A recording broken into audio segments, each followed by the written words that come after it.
Hey, peace world. I gotta jump out of here. I gotta get out of here very quickly. This is just some bite down boxing talk. A couple of quick thoughts that I had before I get on this ride.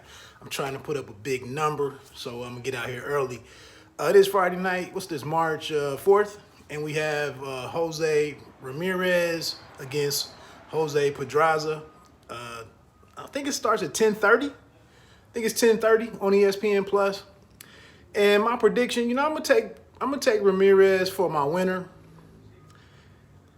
Just the better, the better history in championship fights. Being the bigger guy with Pedraza coming up, but I do wonder if Ramirez is as skilled or more skilled than Pedraza.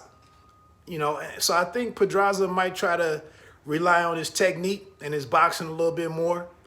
And I think Ramirez will have learned from his last situation with Josh Taylor, letting his emotions get away from him. I think Robert Garcia and whatnot, I think they'll try to rein him in a little bit, keeping physicality of the fight, and maybe try to make it more of a fight. I don't know if it'll necessarily develop into a full-on brawl, but I do think it'll be boxing, punching, and go from there. So, how you doing, man? All right, take care. So I think, I think I'm gonna take Ramirez. Whether it's decision, maybe a knockdown is in there.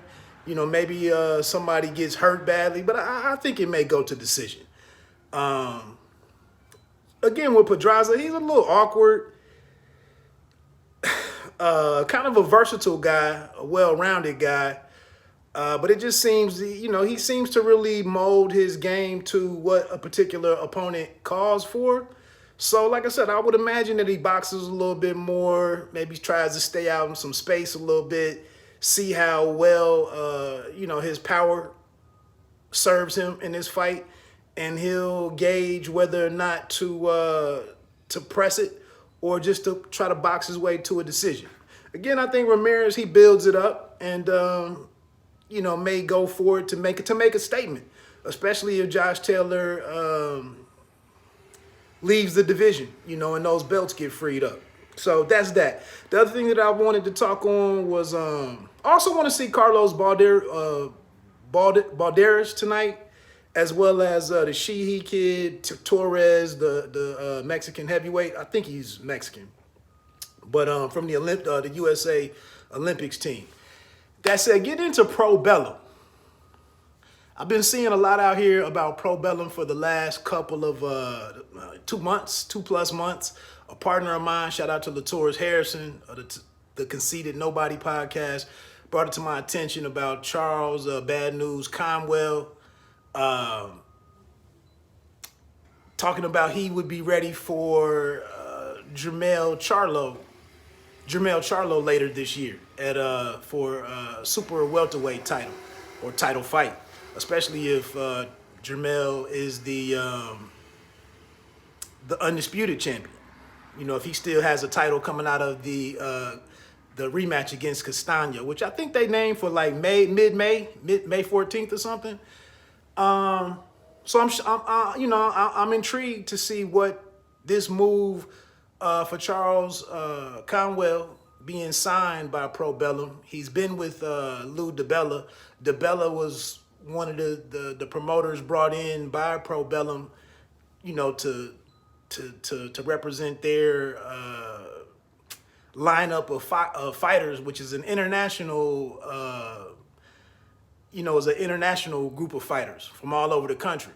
And so the thing that I'm confused about with Probellum, or I'm a little up in the air about what the hell Probellum is how are we going to watch their fights?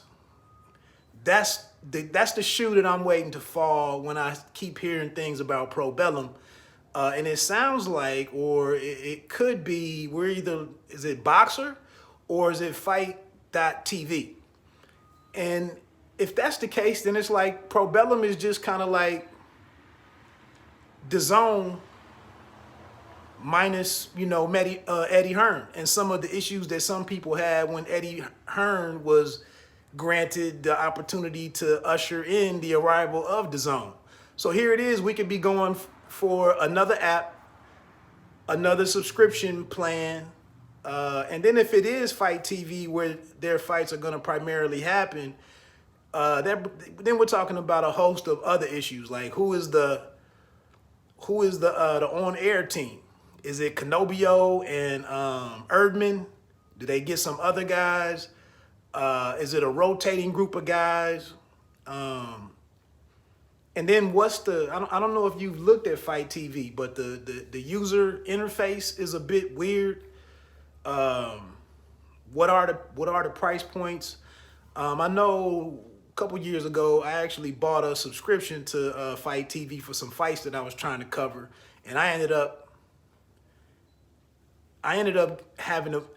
getting steered into buying an annual subscription. But if you go to like the website itself, there was a way to do a monthly thing. So there's some confusion with that. So that's what all in all, I guess that's what I'm saying. Like, I'm glad to see Probellum back in the mix. I listened to a recent interview with Richard Schaefer, who was with Golden Boy, who had some dealings with the PBC, I think, for a while, who was actually on board during the inception of DAZN in North America, but then he moved on to something else. He said it wasn't a sustainable business model and whatnot. And then, like I said, here he is back with something new that's just like DAZN, but it doesn't have a platform just yet. So that's what I'm waiting for with that one. They have a group of fighters. O'Shaquie Foster is over there. Regis Prograis is over there. And like I said, they just picked up Lou DiBella, who I'm pretty happy to see get the right type of partnership. But again, where are we going to watch the fights? So there are some details to find out about Probellum before, I see them, what kind of player they're going to be. I liked what I heard from Schaefer. Schaefer's a very capable guy and has accomplished quite a bit in boxing, being an outsider coming into boxing. I think he has a financial or banking background, but it just boils down to where will we be watching these fights, and how much of a hassle will it be for us fight fans to follow their action. Anyway, let me get on out of here, man. I got to knock these miles out, enjoy the fights later on tonight. I may come back on after the fight and talk about the Ramirez and Pedraza main event, or I might just do a write-up on it. So let me get on out of here. Bite Down Boxing. Don't let them count you out. Pay me no mind. Sports and entertainment. You don't have to be great to start, but you have to start to be great. Peace.